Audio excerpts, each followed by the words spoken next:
Good evening and welcome to episode 14 of Fracking Nightmare. Now tonight we're going to try and vary the show as much as possible. We will be talking about the frontline activities at Barton Moss. I shall also be taking the opportunity to introduce Bear, who viewers may recall that last week he was unable to join us due to the fact that he was enjoying the hospitality of the Greater Manchester Police. More of that a little bit later. But also we'll be looking at a new campaign that's just about to be launched in the West Wirral, in West Kirby in fact, where we'll be looking at what occurred on Saturday at a public meeting there to address the issue of underground coal gasification, which I refer to as fracking's ugly sister. Now, last week I mentioned Chief Superintendent Mark Roberts. Now, Chief Superintendent Mark Roberts is the gold commander for the Barton Moss operation. Now, to the best of my knowledge, Chief Superintendent Mark Roberts has never actually set foot on Barton Moss Road, certainly not in the time that the protection community has taken up residence there. Yet, he appears to be very well informed. But where is he getting his information from? Because he is putting out press releases that are totally fallacious. I will quote one of his recent press releases where he said, "At the start of this protest, the majority of protesters were peaceful and law-abiding.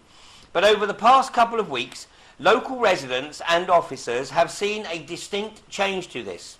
It now seems that the majority of people who are arriving at the site are not there to protest against fracking, but are there to disrupt and intimidate the local community and to antagonize police." Mr. Roberts said that the force had recorded offences of assault, damage, harassment of residents and workers, a flare fired at the police helicopter, and threats to kill. He says, "I attended a residents' meeting last week and people there were close to tears and have had enough of this daily disruption to their lives." He continues, "Locals who initially supported the protesters out walking their dogs and driving down Barton Moss Road have been approached by protesters in balaclavas and have been questioned by them, which has been extremely intimidating. We have seen a huge increase in calls to police from that area, and this is continuing." Chief Inspector Mark Roberts, you are either misinformed or you are deliberately slandering the protection community. You have already been served with freedom of information requests to provide the video evidence from the police evidence gatherers to support your claim that the past couple of weeks has seen protesters go from being peaceful to antagonistic. This is absolutely not the case. What we have seen is Greater Manchester police officers becoming increasingly antagonistic and literally living in their own alternate reality. Probably the most extreme case of this that has come to light in recent days is the video footage recorded by a legal observer who was falsely accused of being drunk in the morning and having driven to the camp that morning. Now, let's have a look at the footage here. But what I want you to do, while watching the footage, listen very carefully to what the legal observer, Steve, actually says to the antagonistic evidence gatherer. Now, this is an inspector in the evidence gathering team. What you will hear is the evidence gatherer persistently claim that Steve has had a drink. Steve states that he has drunk nothing but tea. The evidence gatherer then tells one of his fellow officers that Steve has admitted to him that he has had a drink that morning. Watch this, and then I will tell you what happened when the case actually came to court.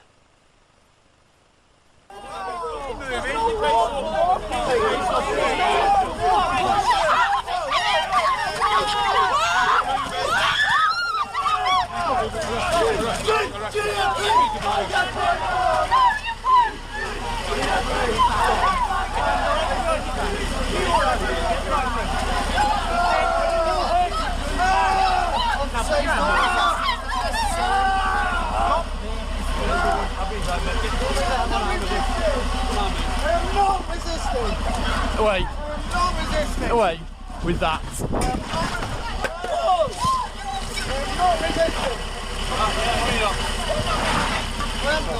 You rejoin the line, please. So you have to say, mate. Do me a favour. Line now, please.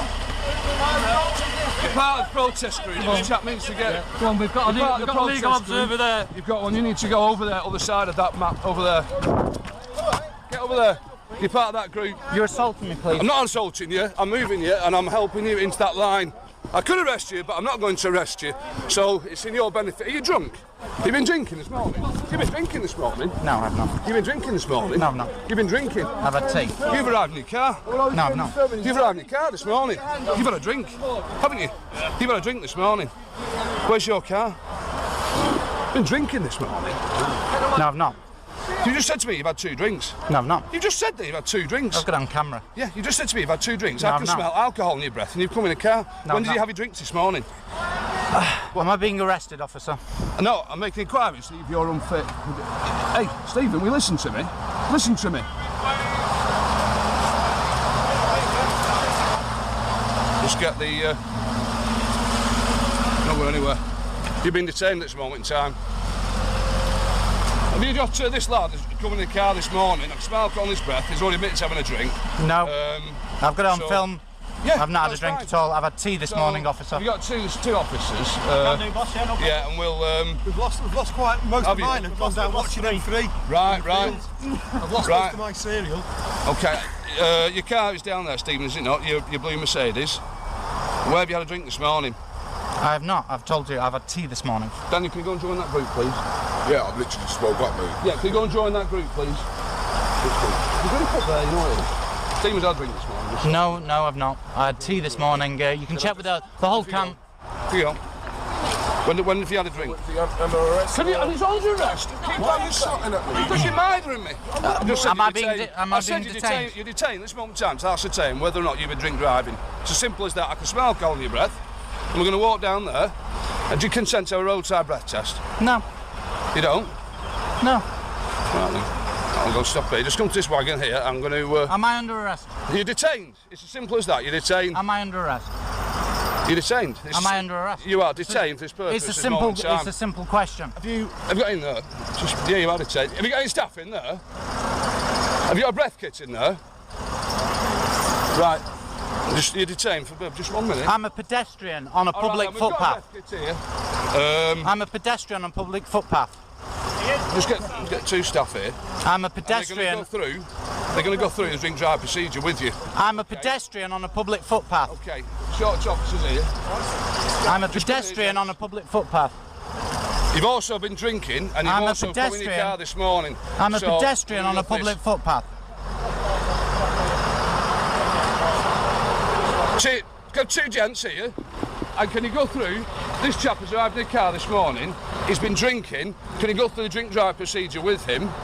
Because I suspect that he's arrived here drunk in a car this morning. So we go through that process. There's a breath kit over there. You're right with that? Well, another officer just stays with this chap here because he's been quite vociferous this morning. I'm a pedestrian on a public footpath, officer. Believe that you've been driving here. Well, you would need to locate a motor vehicle then to prove that. You're right to go through that procedure. So I'm going to carry out a roadside breathalyzer procedure. I've not been driving, officer, so I've no reason to. You have. So I'm going to ask you to provide a specimen of breath. I'm a pedestrian on a public footpath. You have not detained me behind a wheel, officer. You don't have to be behind the wheel. If we suspect you've been driving whilst drinking. At this moment in time, we're only asking you to provide a specimen of breath. What for? I'm not driving. You're not under arrest. If you refuse to provide a specimen of breath, you will be arrested. You will be arrested. It is an offence to refuse to provide. Do you consent to provide a specimen of breath I for do analysis? not consent. Okay, you do not consent. Just confirm that. I do not consent. I'm going to ask you again that 6698, I do not consent because I am not driving, I'm on a public footpath. You don't need to be driving, it's suspicious you've driven here whilst under the influence of alcohol. You're required to provide a specimen. I'm on a public footpath. I'm being detained unlawfully. It's a highway. It's a public footpath. Okay. There are signs at the top of the road I can point out to you. Are you going to provide a specimen of breath? I am not driving. Are you going to provide a specimen of breath analysis? I am not driving. Failure to provide a specimen of breath will render you liable to. If I gave you a specimen of breath, yeah. I'm not driving. I'm not committing any kind of offence. Yes or no? Right. You're going to provide a specimen, These are your two options. You could consent to provide a specimen of breath for analysis. You've been seen driving this morning. We suspect you've been drinking. Absolutely not. That's a lie, officer. That's a lie, officer. That's a lie, officer. You cannot consent to provide a specimen of breath. If you do not consent, this is your last warning. You will be arrested for failing to provide a specimen of breath. Do you consent to provide a specimen of breath? I do not consent to provide a specimen of breath. You're under arrest for failing to provide a specimen of breath. You don't have to say anything that may harm your defence. I'll mention when questioned, something which later in court.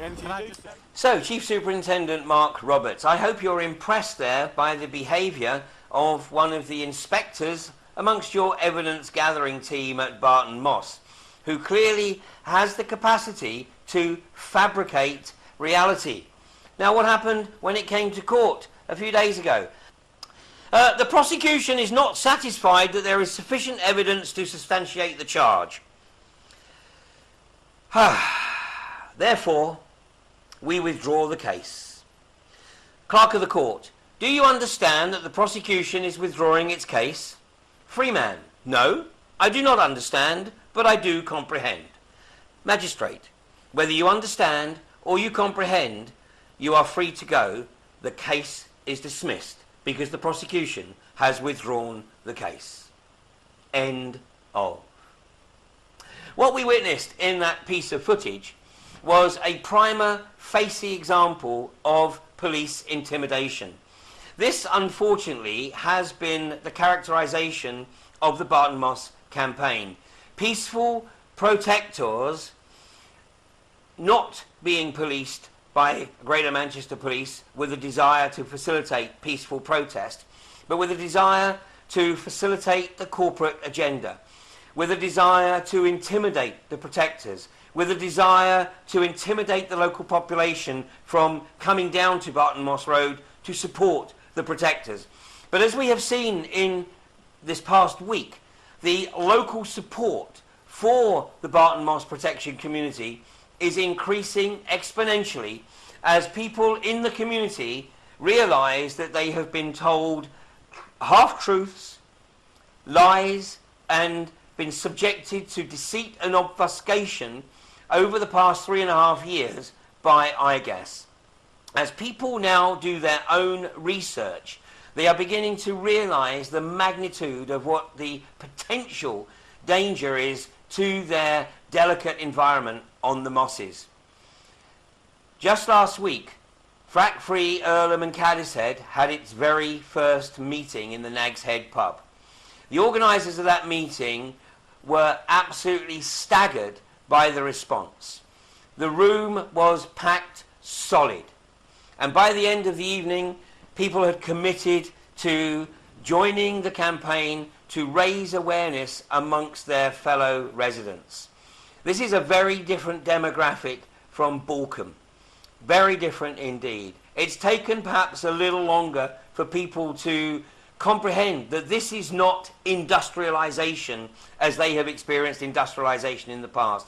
This is unleashing something that will potentially destroy the environment for future generations. So, iGas, you are being served notice. Oh, talking of which, you have also been served notice and that you are expected to cease drilling, considering that you do not have the appropriate waste permits for the disposal of mining waste. Now, you are trying obviously to do everything you possibly can to keep the drilling process going, having claimed that it would be too expensive to stop. So much for your social responsibility. So much for your concern for the environment, that you are now trying to browbeat the Environment Agency and say, well, we're just not going to stop, period. Well, let's see how that plays out. But meanwhile, we ask people right across the country to take a much closer look at the risk to your community. Remember, 64% of this country is now up for grabs by the oil and gas industry, and within the space of a decade, this country could literally be turned into a barren wasteland. Join me in part 2.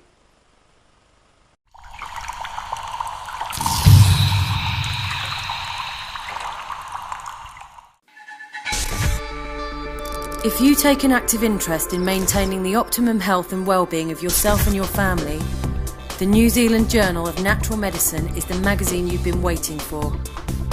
Having taken Australia and New Zealand by storm, the New Zealand Journal of Natural Medicine is now available in the UK and Europe. Visit www.nznaturalmed.co.uk or call 01626 337 531 to order your copy now.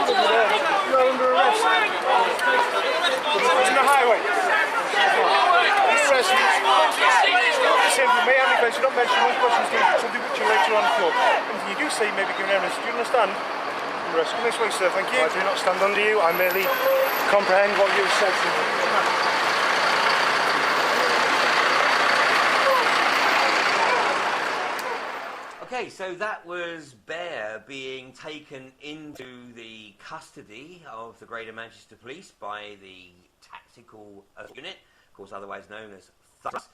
So that unfortunately prevented Bear from joining us last week, but I'm pleased to say Bear is with us this week. So welcome to Fracking Nightmare. Oh, thank you, Ian. I'm really glad to be on the show this week, finally. So come on, give us the insight. How was your treatment or the hospitality of the police? To be fair, they were very polite. They were very gentle in many ways, though I will say I think I flummoxed them quite a bit because obviously Thugs R Us are more used to a guy of my size kicking off, and I think they were very surprised by my very response to my arrest. It was a strange one. I've never been arrested before from all my years of acting, and it was very intriguing to be on the other end of the spectrum. And I will say this, though, that very slaying experience. I venture the opinion that there were a bit of mind games being played in the old prison cells with the, oh, we're letting you out immediately, 2 hours later. Oh, sorry, there's been a confusion. Out immediately. And then this just kept dragging on and on and on. It wasn't a pleasant experience, I'll say that much. Not one that you're in a hurry to repeat. Oh, never, to be honest. Still, I will state as well that categorically I don't think there was any need for my arrest or the arrest that led to my arrest, from which you can see from the video. Well, and I think that what we're going to see anyway is that after Thursday's situation, where of course the police didn't show up and the protection camp escorted the convoy to the gates of the iGas compound in about 2 hours, and escorted in about 2 hours. But what that video footage clearly demonstrates is that the police are effectively superfluous to us. And consequently, they don't need to, and when they are there, unfortunately, things seem to kick off. So, use your own judgment. What's the common denominator? Oh, yeah. I think we're probably going to see a lot of these cases dropped before they actually go file, and I'm sure that you'll be amongst them. Yeah, well, I hope so, and I'm pretty sure it will be too, Ian, yeah. Good. Well, anyway, so you're going to be a regular guest on Fracking Nightmare, and I really appreciate you offering to step up to the plate here. So, as I've said, Bear, you are a graduate in petroleum geology, although I gather you've never actually practiced in anger. No, not at all. I had a conscience of faith and morality at the end of my degree and decided it really wasn't the industry for me. Yeah, it took years to have that attack of conscience. But between us, I mean, well, obviously, hopefully, we have some interesting insights to share. So, Bear, obviously, what I've done is given you sort of really, and given you the opportunity to tell me that you want to each week. And this week, you're going to talk us through some of the research that you've been doing into air pollution as a result of hydraulic fracturing. Yeah, that's correct, Ian. Many people are aware of the potential hazards from groundwater pollution, but I feel that the air pollution is something that is often forgotten and sidelined when, in the brief research I've been able to do, and the shocking lack of professional research that's out there, but from that little data I found, there are a lot of problems that are potentially going to arise from the emissions that are going to come from any fracking site, and especially cumulatively with a lot of different fracking sites in one area. There's not a lot of research out there, which, of course, is no surprise. And as we both know, the oil industry makes a habit of attempting to shut down any research that it becomes aware of, which might be damaging to its reputation. But share with us what you have come across. Right. Well, I've been looking at one of the things that really intrigued me was the data that the government tout as their justification, their background mission to show there have been studies done that adequate, provision put in place to understand the hazards from fracking. And I started looking through a variety of documents by many politicians. And the first one I went through came up with some very interesting parts. It's actually not about air emissions, but it does have a section that deals with it. And it was the view of potential health impacts of exposure to radioactive pollutants as a shale gas extraction. This was a report that was commissioned by Public Health England, which is an executive agency of the Department of Health, and it aims to ensure, this is from their website, everyone is protected from threats to their health, in this case from environmental and industrial hazards. Now, the initial report that I studied, it's focused exclusively on the impacts from releases of dangerous chemicals and compounds in the environment. Now, as this is one of the only health impact assessments done in the UK and commissioned by government, specifically dealing with the impact on people from the potential pollutants, I found it very, very strange that it didn't deal with any of the other issues, such as sustainability, the nuisance, noise, odours. It's a very, very narrow and restricted range, which, to be fair, is pretty standard for a lot of these studies. And one thing I'll stress as well is this study is a paper study. For those of listening that don't know, that a paper study in essence is just a study that's compiled from existing studies. And once you start looking into this mountain of paper that supposedly supports the pro-fracking lobby, you realise that it's just put on top of more paper, and more paper till you get down to the fossilised coal beds, more or less, of the fracking paper in, fracking paper mountain. And often it's academics that are using the work of their own pet academics. Oh yeah, totally, yeah, scratching each other's back, effectively. Yeah, well, totally. I mean, like I'll go into some of the details around. I'll give you some background about the actual study first, and then I'll jump into the actual specific air emissions. I mean, the study itself. It cites quite a lot of other studies that have been done, as I say, it's a paper study. The three that it cites from England was the Tyndall Centre for Climate Change Research, which was done in 2011, the House of Commons Committee, which was once again in 2011, and the Royal Society and Royal Academy of Engineering in 2012. Now, these are spoken about by politicians saying, oh, these studies have been done, we know the risks and what have you like that, but, I mean, just segments I pulled out of them were all things include potential health and environmental impact associated with shale gas extraction, and there is a high need for appropriate regulations of all shale gas extraction, environmental monitoring before, during and after fracking, and improved analytical techniques to detect chemicals in frac fluid and flowback waters. Now, that is an obvious recommendation. It's something that we, as the anti-fracking lobby, are saying. I mean, this is pulled out saying that the right systems are in place. Once you start digging, as I'll show with the air emissions, there are no industry standards. There are no actual systems that have been used, let alone monitoring equipment to deal with these issues. As I say, those were the three studies I've just mentioned that we've done in the UK. It also cites other studies. It cites several others, but these are three of the main ones. And the European Commission covering environmental health and climate impacts. Now, this was 2012, submitted to the European Parliament, well, it was in 2012, submitted to the Parliament in 2011. And I'd just like to read you a small paragraph from this, because this really does, for me, set it out how shockingly lacking the information and studies are out there to actually, support or, for the pro or anti-lobby in any way, really. So the study authors duly acknowledge this risk screening exercise, considering notably the systematic baseline monitoring in the US, which is where most of the literature sources come from. Lack of comprehensive and centralized data on well failure and incident rates, and the need for further research on a number of possible, including long-term. Now, this is the killer, this line. Because of the inherent uncertainty associated with the environment assessment studies, expert was used to categorize these effects. Basically means that they've taken one person's opinion with no hard data. And these are the studies that this study is in then turn based on, which should really give you the much fair really showing this study to us. And the thing is that we don't even know whose opinion that study was based upon. So it could be any Joe working for the who's basically going to say whatever it is they want them to say for the report. I mean, this is one of the biggest problems, isn't it, from a lot of the literature that comes from America that can't look into carried out of, say, Environmental Protection Agency by the shale gas company, because they're the only people who have the money and the corporate responsibility, supposedly, to actually investigate this, which shows a complete vested interest and, a bias, obviously, towards the industry in every way. Well, US academia is even more reliant on corporate funding than it is in the UK. But yes, it's heading in that direction anyway. Oh, totally, yeah. I saw that while I was at university, to be the wonderful names for local sponsors. Our library got called by the name of a local car dealership when I was leaving university, because he put in. I'll keep going anyway. Please, yes. Yeah, the other two studies that were cited in this about health impact, and as I say, these are the only major impact studies. There have been a lot of studies done about fracking. I'm specifically dealing with health impact studies, so these to show the actual medical and health impacts and environmental impacts on those living in and around these. Now, the second one is the health impact assessment for the Colorado School of Public Health. I'm going to deal with this quite a lot later on in our little section, just because this is the one only, and I repeat, the only health impact study done in the world to date directly relating to air emissions. So that, just to give you an idea of that, that's the only one that's been done specifically for the petroleum industry as well.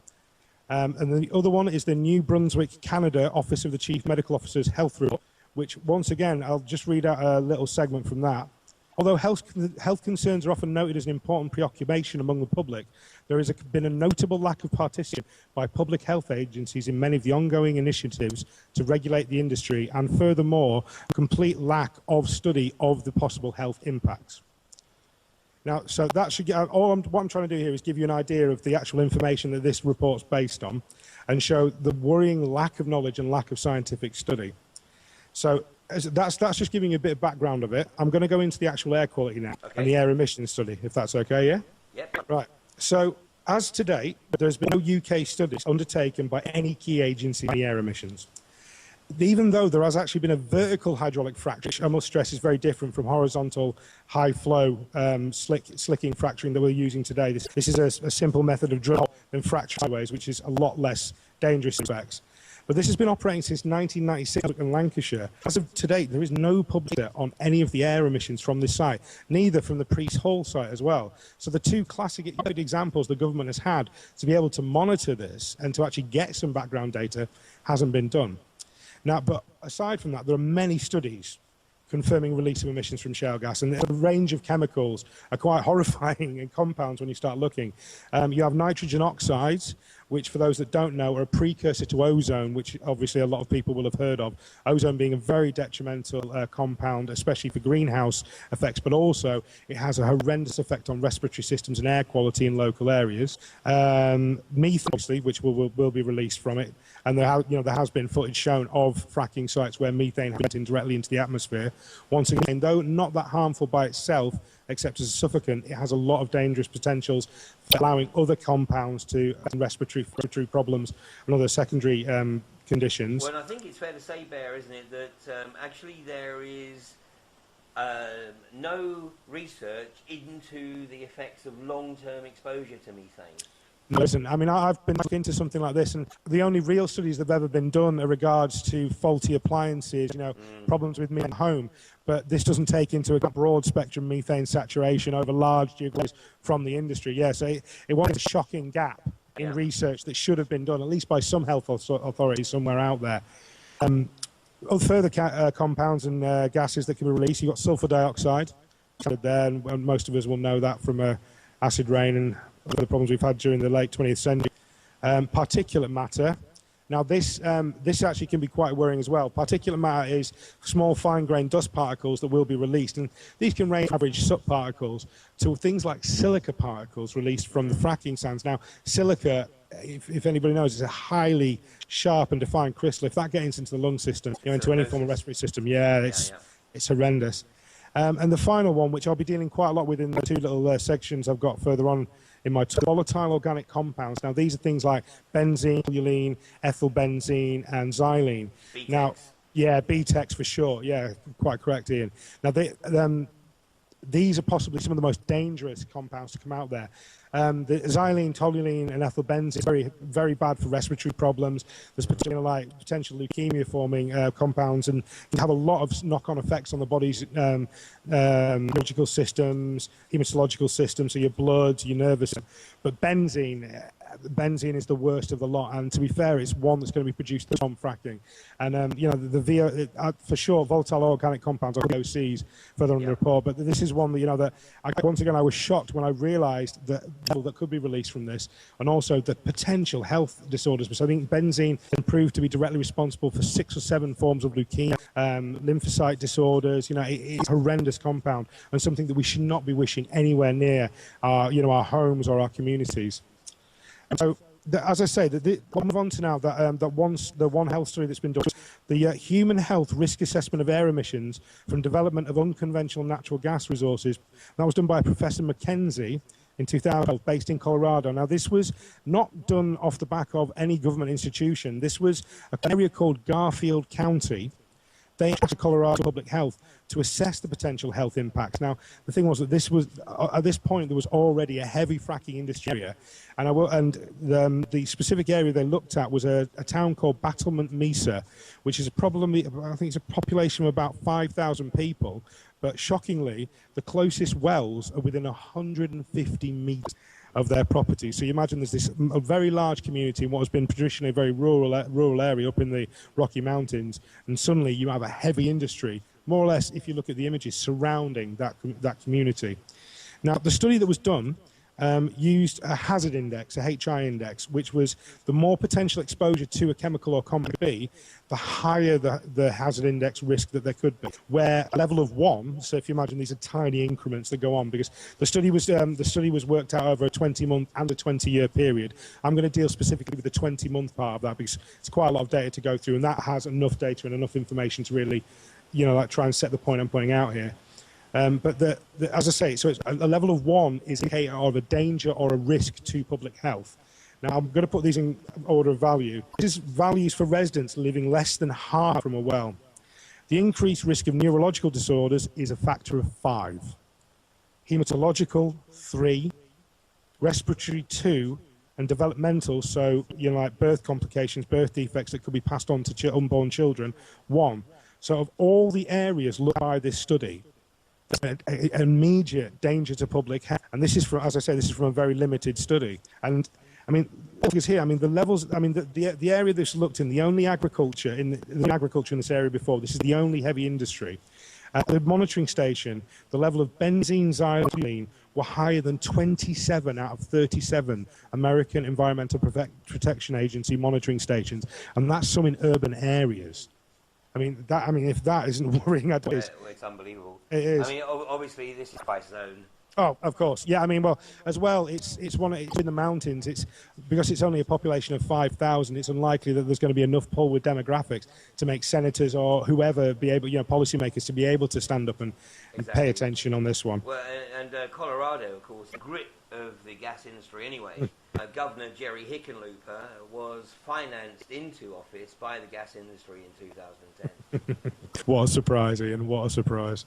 Big volumes. Oh no, of course. I mean, other little things from this study is that the emission inventory points to NGD, not non-conventional government, contributing 5 times more than any other in the area, and 10 times more total VOCs. So that's the whole volatile organic compounds, other than biogenic sources. So biogenic means organic decay. So plants, shallow, remains of detritus from plants, forests, animal carcasses, that sort of. So I mean, in essence, I mean, we're talking that this is the single biggest contributor in that area of these potentially horrendously harmful compounds, doing massive damage not only to the community now, but every generation future to come on. And this is what the British government wants to unleash on the people of this country in a much more densely populated environment than Utah or Colorado. Bear, we've got to take a short break. We're going to take a short break and then we'll be right back with you.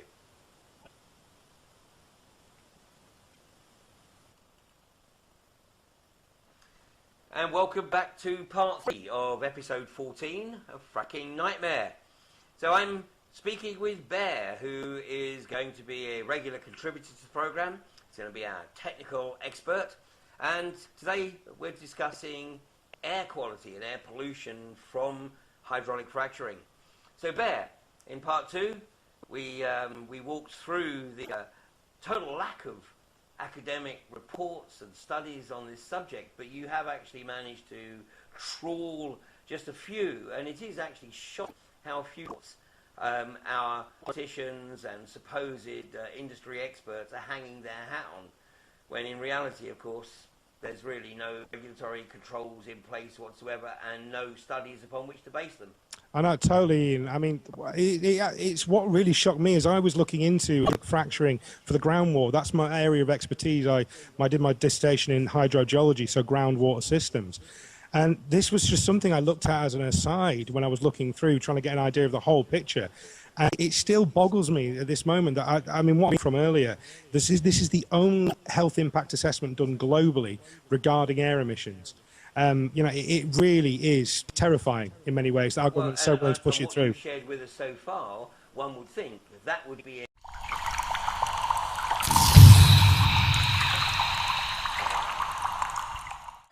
And welcome back to part 3 of episode 14 of Fracking Nightmare. So I'm speaking with Bear, who is going to be a regular contributor to the programme. He's going to be our technical expert.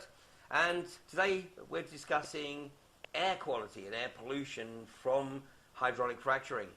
So Bear, in part 2, we walked through the total lack of academic reports and studies on this subject, but you have actually managed to trawl just a few, and it is actually shocking how few our politicians and supposed industry experts are hanging their hat on, when in reality, of course, there's really no regulatory controls in place whatsoever and no studies upon which to base them. I know, totally, Ian. I mean, it's what really shocked me as I was looking into fracturing for the groundwater. That's my area of expertise. I did my dissertation in hydrogeology, so groundwater systems. And this was just something I looked at as an aside when I was looking through, trying to get an idea of the whole picture. And it still boggles me at this moment that, I mean, what from earlier, this is the only health impact assessment done globally regarding air emissions. It really is terrifying in many ways that our government's so willing to push it through. What you've shared with us so far, one would think that would be enough to effectively shut it down. You would think that as well, especially as you say in such a densely populated area as England, because one thing I'll just say is that part of that study I was reading is that the study itself goes on to say that you cannot apply the findings from this study to any other fracking site because of the unique features. I mean, that's damning enough as itself, that the one study itself says that what they're trying to do in this country and all over Europe and the world in many cases, you can't do it because the study and the information is not there to be able to verify if it is or it isn't a hazard.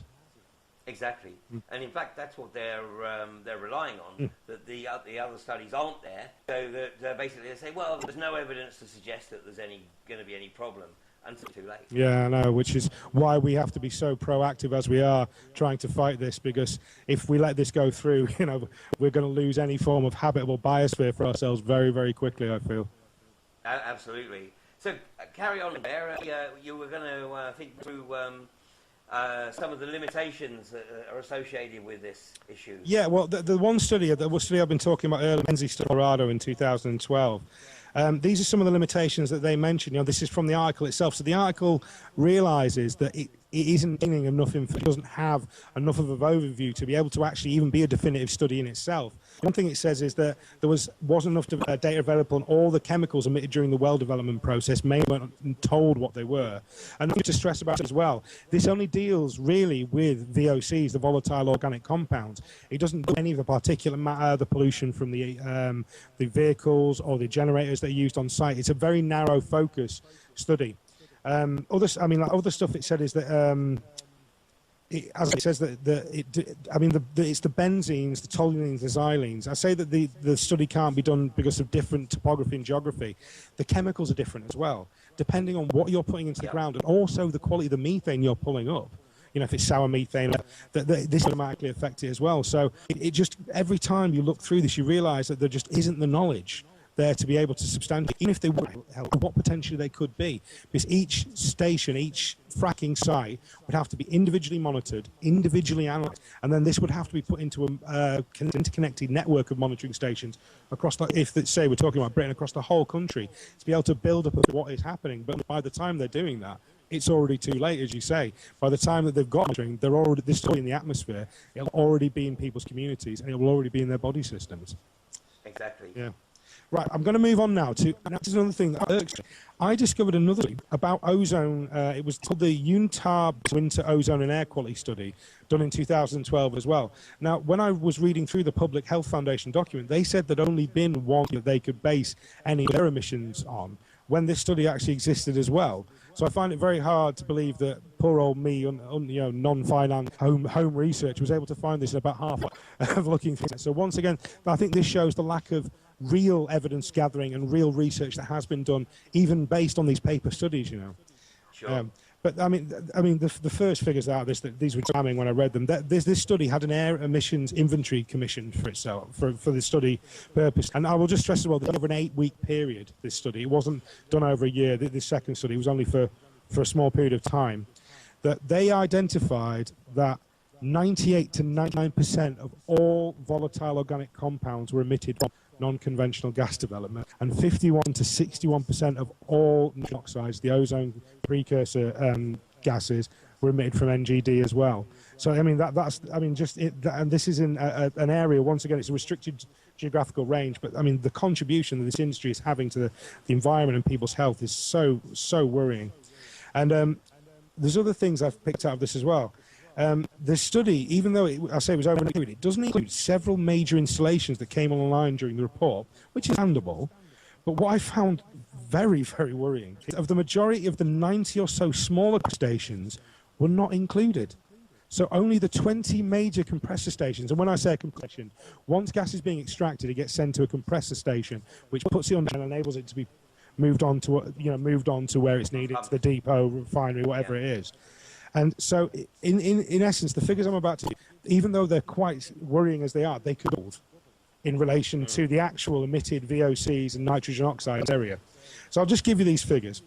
The compressor stations, and this is individual, were found each to produce, and originally, by the way, also industry figures that were given for this were about half this value, and this is from the study's value. So it says a study that the original were very optimistic, shall we say, from the shale gas industry.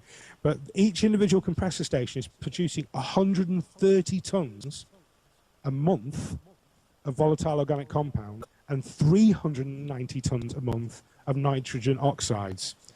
The total emissions from the compressor stations in the area were, and as I say, this is only for the 3 major ones, we're missing 90 minor installations. By the way, the reason they're not declared is because of government legislation.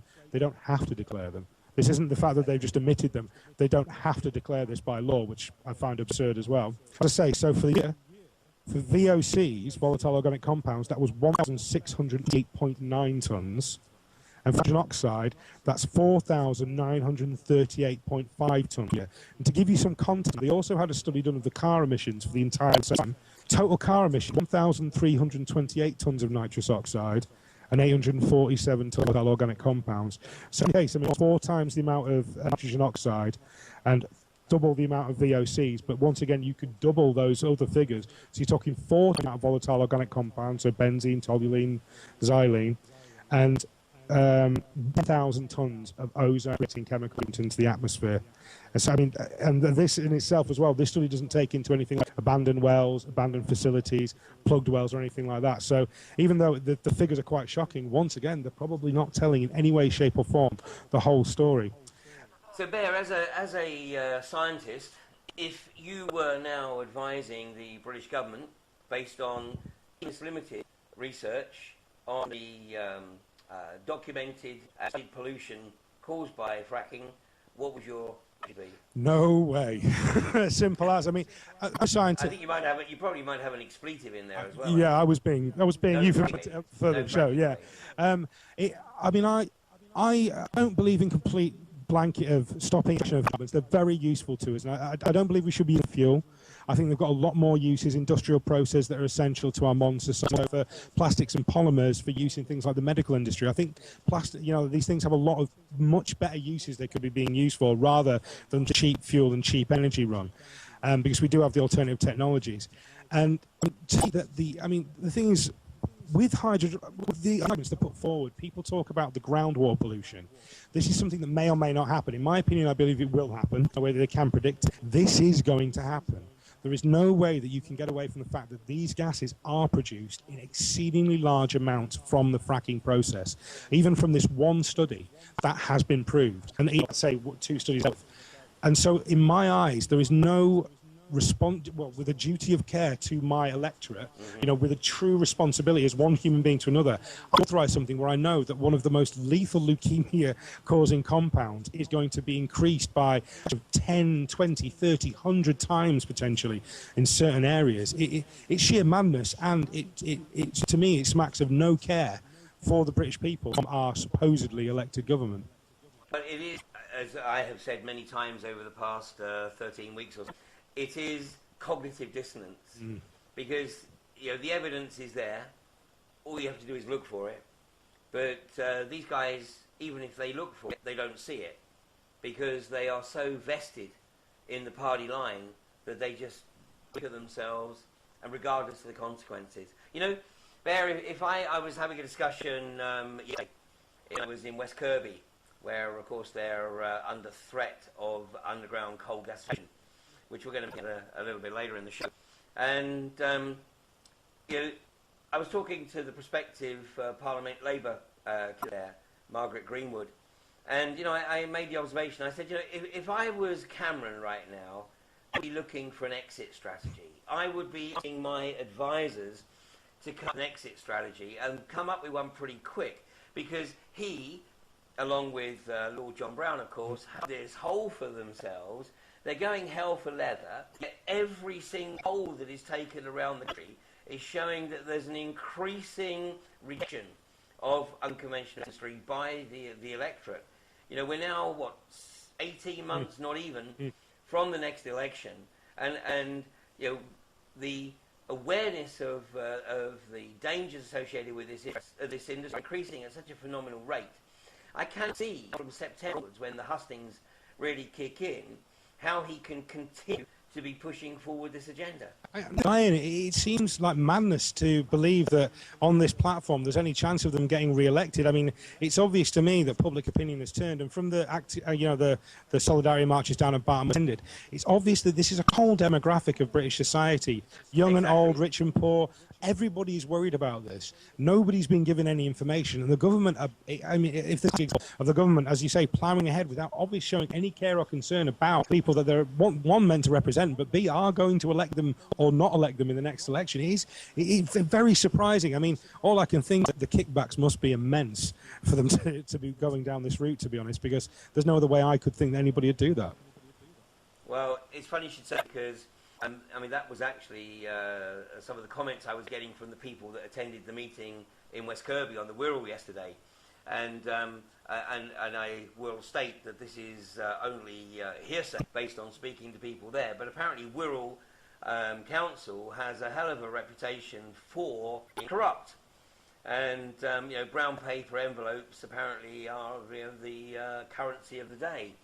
Well, clusters are looking to move into the area, so it would seem that perhaps Clough Industry are already starting to pack those brown paper envelopes, because when you look at underground coal gasification, that is fracking's ugly system. Oh, good Lord. I mean, as soon as you realise they're setting fire to subsurface geology, I mean, in what world? I mean, with no way of controlling I know. it. I mean, we really are dealing with sociopathy. Yeah, in many ways we are, indeed. And these people certainly do not have our or anybody else's best interests at heart, and one can only wonder really what goes through their minds, although I think we've already established that they're more interested in what goes through their minds. I think that's very true indeed.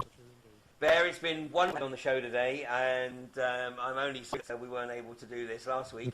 But any thoughts? What are you going to be sharing with us next week? Well, I'm going to continue my studies into the effects on groundwater, but I'm one section that I've picked up on that I'll probably look at next week, because I think it's going to take me a while till I can do my final groundwater situation. The radon gas and the radiation problems, because I've once again found a distressing lack of information on the potential radon.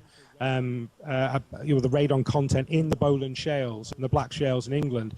So I'm going to do a bit more research, because I found a bit more from this other article from Public Health Foundation, and see what I can pull up to maybe give some accurate figures, or at least some comparable figures from the US of the potential amount of radiation that might be pulled out of the fracking industry if it ever does get going in the UK.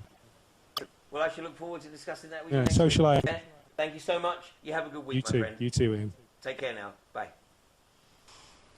Well, that was Bear, and as you can see, and I'm sure you will agree, Bear is going to be a tremendous asset to Fracking Nightmare and to raising awareness right across the wider community, and helping to ensure that we prevent this abomination from being unleashed beneath this densely populated island.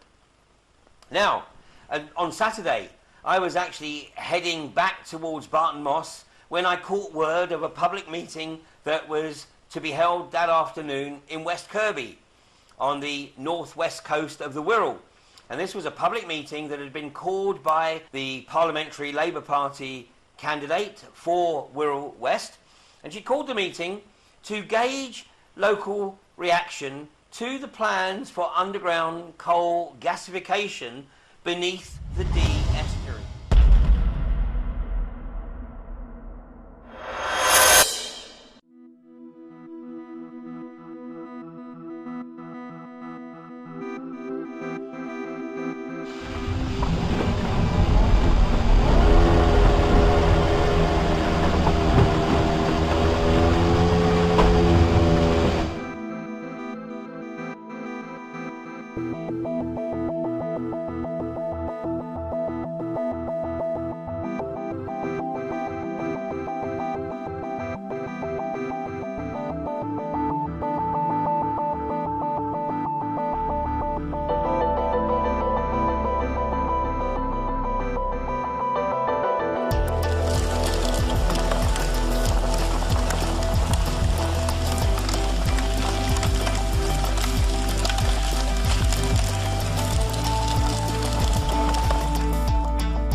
has to say, as far as I'm concerned, underground coal gasification, the setting light of coal seams beneath the surface, is fracking's ugly sister, and that's putting it politely.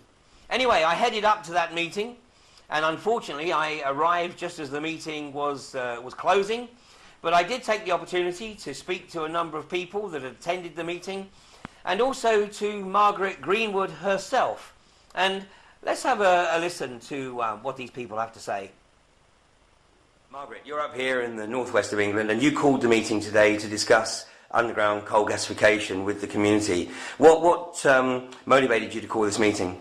Well, really, this came about because one of the local Labour Party members brought the issue to our attention. A UCG licence has been granted for the D estuary. That happened a year ago, and it's a 5-year licence.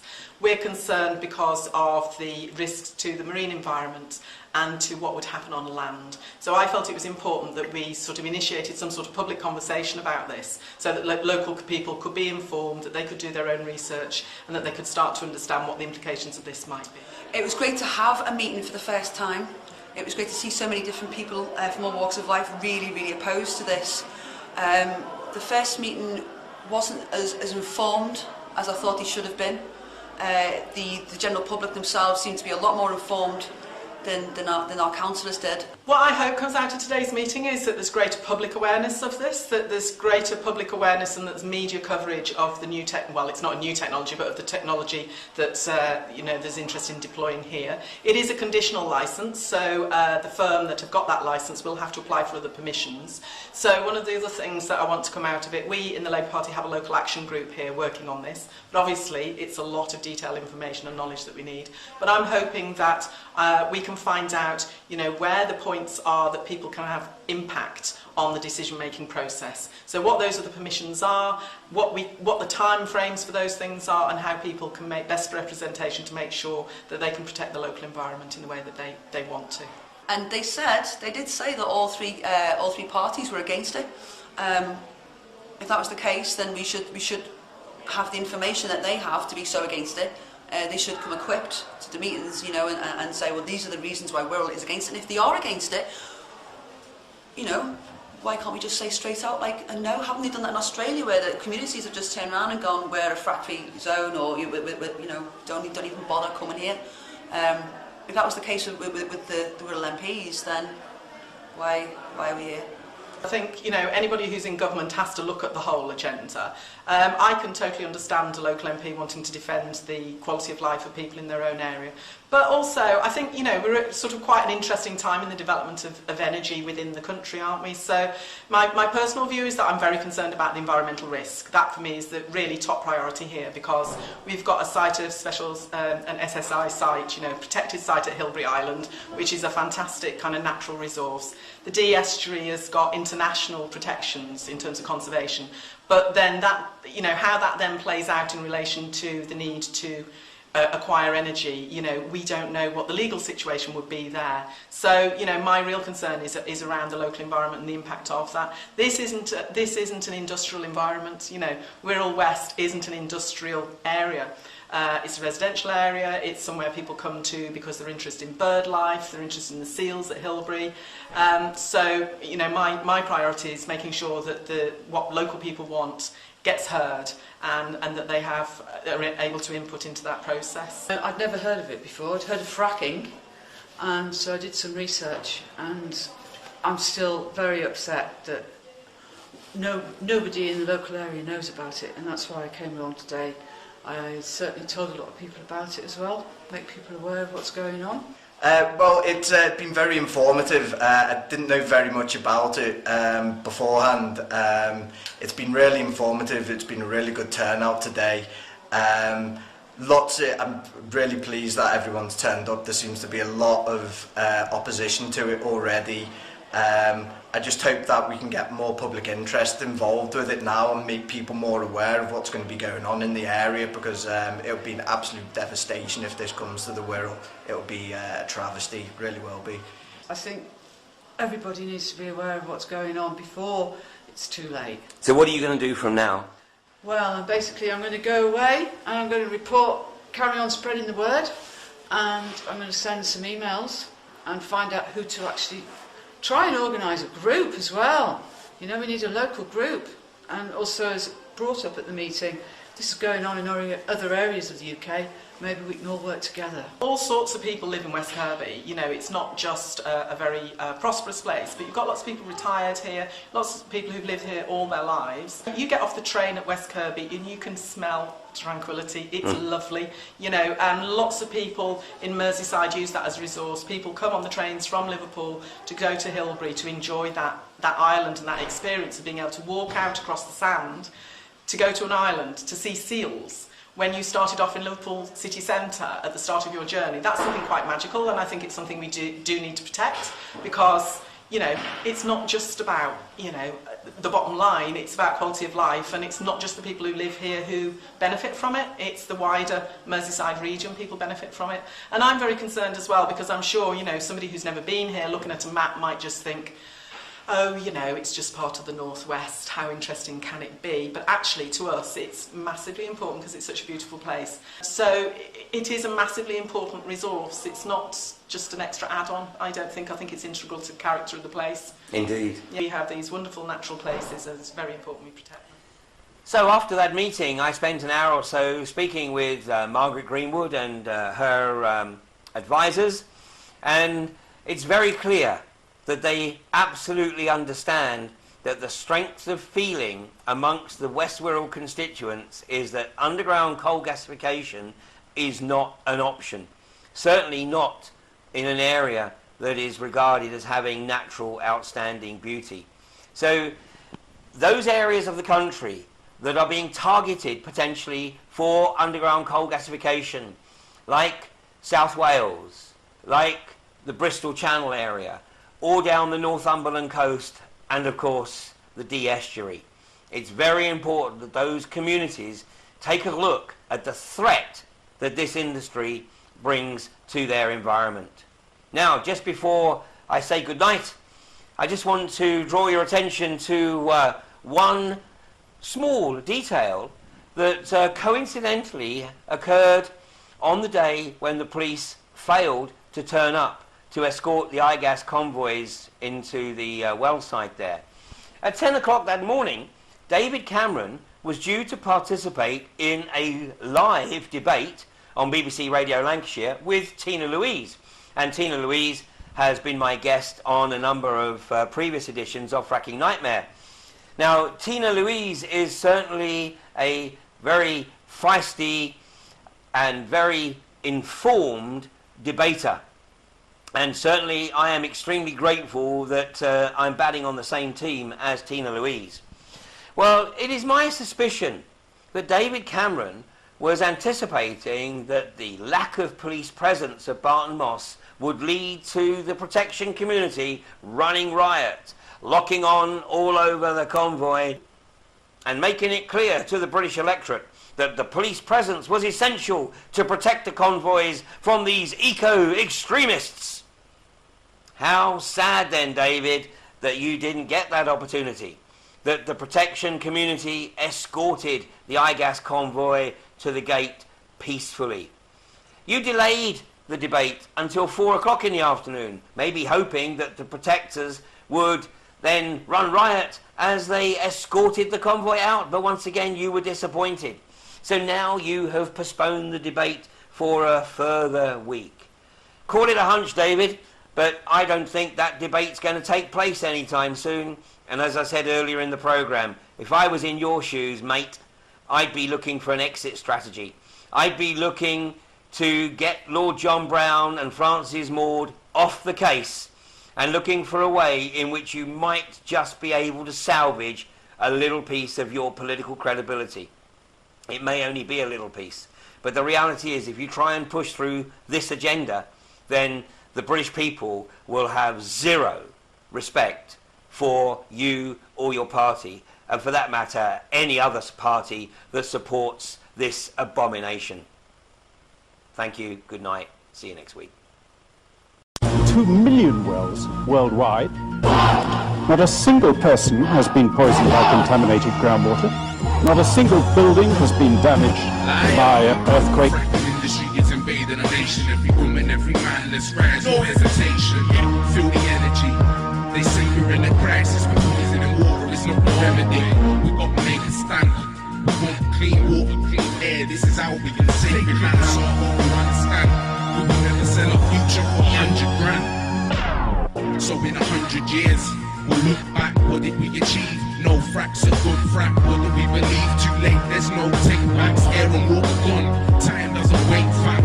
So please, we need to mobilize communities and fight this disease. So in the future our children can breathe, laugh, play and drink water from the streams, I believe.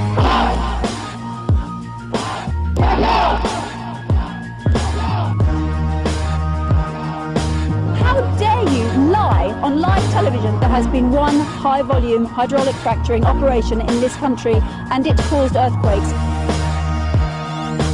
How dare you lie on live television? We don't want you fracking round here, so we stand in resistance without fear. Investors, you better get another plan. How this is our earth, we ain't got another land. Francis Lord John and the other man, Nick Clegg, Ed Davey and then Cameron. Show us the colour of your belly, get it yellow out. You stole the power, now you're selling out. That's why power to the people's what we bellow out. Fracking's evil, forget what you've read about.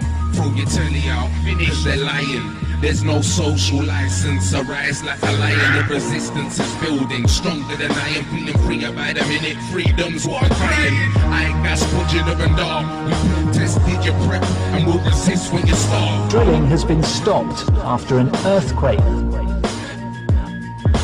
The 1.5 magnitude quake is the second in the area in 2 months. This industry is a danger to human health and to the environment. It has no social license. We stand by and watch corporate greed destroy our planet. This affects everyone. Whether you're on the block, rise up. If you're in your 9 to 5, rise up. Everybody everywhere, rise up. We will fight them in the fields. We'll fight them with social media. We'll fight them in the courts. And we'll fight them with our bodies. We'll see you on the front line. We'll see you on the front line.